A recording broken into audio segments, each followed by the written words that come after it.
Jason, you're BMC's top executive for worldwide marketing, and that includes your award-winning executive briefing program. And you're also the top executive for the channel partners and their sales operations as well. I cannot tell you how pleased I am that you'll spend even a moment with us, because I know you've got other things to do today. But tell me a little bit more about what you're up to. Oh, well, first of all, you don't have to be thankful. I mean, we do a lot of work with your organization, and you're always willing to do whatever it takes for us. So there's no problem there. So, yeah, I have the pleasure of running the marketing communications organization at BMC. I've been with BMC for 15 years. Actually, this is my 16th year. Been here a little while now. Various different roles around the company, different geographies. As you can probably tell from my accent, I'm not born and bred in Texas. So you fit right in, though. Right, thank you. Very southern Texas, very New Zealand Texas. So we, marketing communications, the customer experience program at BMC, which the EBC, our briefing program, is part of. It includes the reference program, it includes management of critical accounts. So that's a big important play that BMC has. And then of course the channel organization, which, you know, incremental revenue, everybody in every vertical, in every technology space anyway, is trying to find different ways to get to market, and we're always investigating and relying on partners, especially in remote territories. So, you know, the briefing program holds a special place for me. Where does the briefing program fit in the overall sales strategy? Yeah, I would tell you, and many of the other executives will tell you, it's the #1 sales tool. Really? Yeah, by far.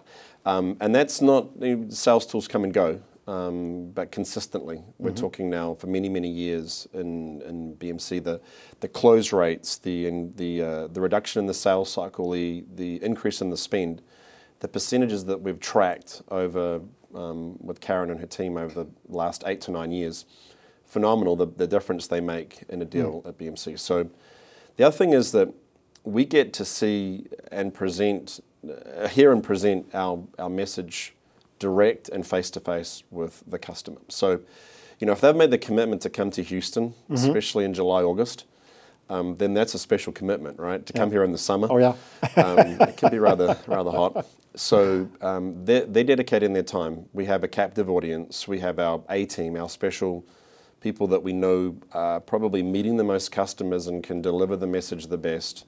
Even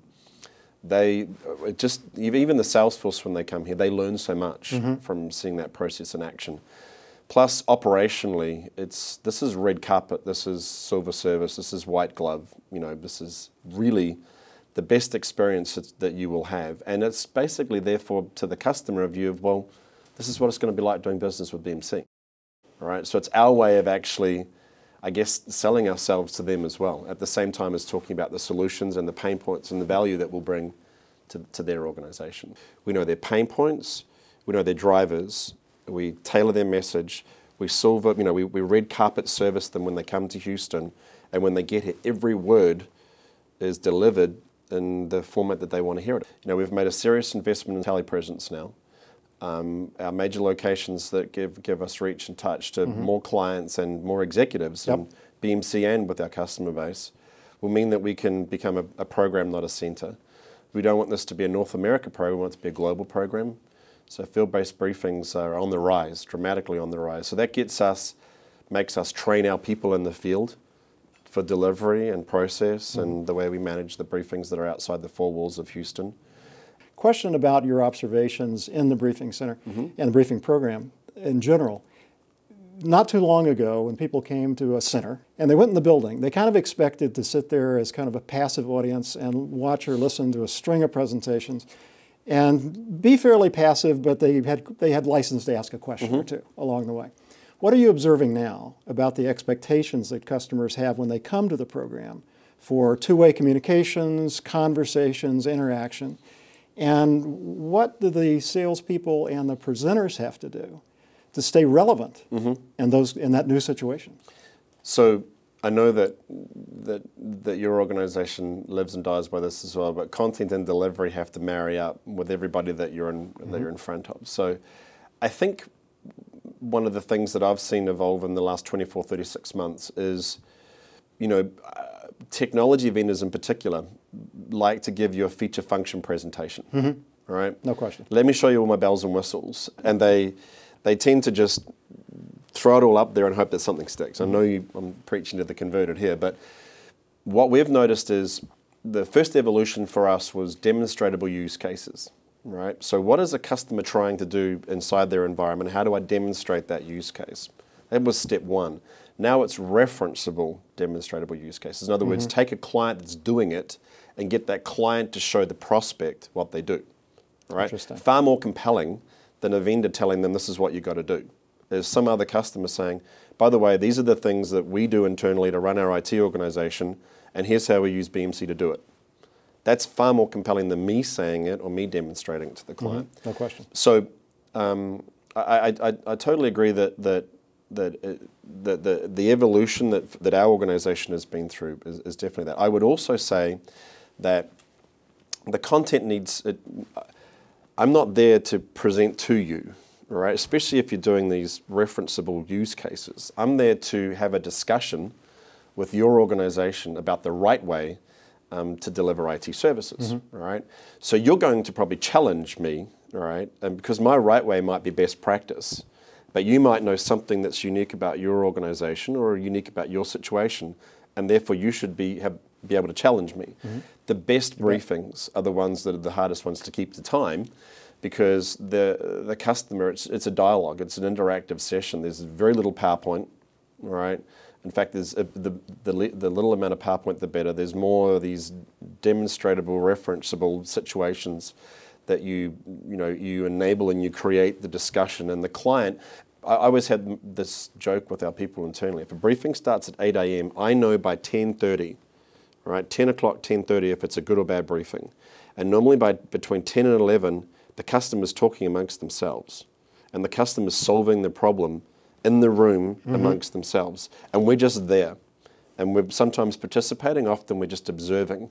The customer, the session, the actual presentation is off, not being done anymore. This is now, they're having their own discussion. They're building their own formula for success. And I'll always tell somebody with a briefing that the goal that we have is as the day evolves, as the day moves, is to get the customer, first of all, when they're coming in with that risk element of why should I work with BMC? That evaporates when they walk in the door and they say, wow, this briefing center is nice, right? And then when we start having that discussion with them, they go, and they know what they're talking about, and they get my problems. And by lunchtime, their conversation should be turning to, well, how do we get started, right? What do we do first, right? If you're running a really good briefing, by the time you sit down for lunch, and you have your southern fried chicken, and potatoes, and all the other stuff that I like around here, the conversation's different. It's totally different. So it isn't passive anymore at all. As a matter of fact, goodness. that's the last thing you want. Yeah, and discussion facilitators, and we've stolen your term. I actually use that when I start the briefing in the morning, and we run through we talk about the agenda and their objectives, and I say that these people are sitting here listening in to you now when you give us why you're here and what it's important for you to come to Houston. They're not presenters, they're discussion facilitators, and you better make it a two-way dialogue and make it interactive, or it won't be a rewarding experience for either party. And so therefore, it's interesting picking the right people, right? Not everybody can do that. In some cases, it's a unique skill that we're always on the lookout for. Karen, the team, we constantly work on who is good at what topic, but not just on the topic content, but on the delivery of that content, right? Because if they can extract the right information and be seen as an expert, they'll have a far better dialogue. You mentioned a couple of times, and proudly so, and I echo the pride, the awards that have been won over the years by your briefing program. From your executive view, what makes the programs so really truly world-class?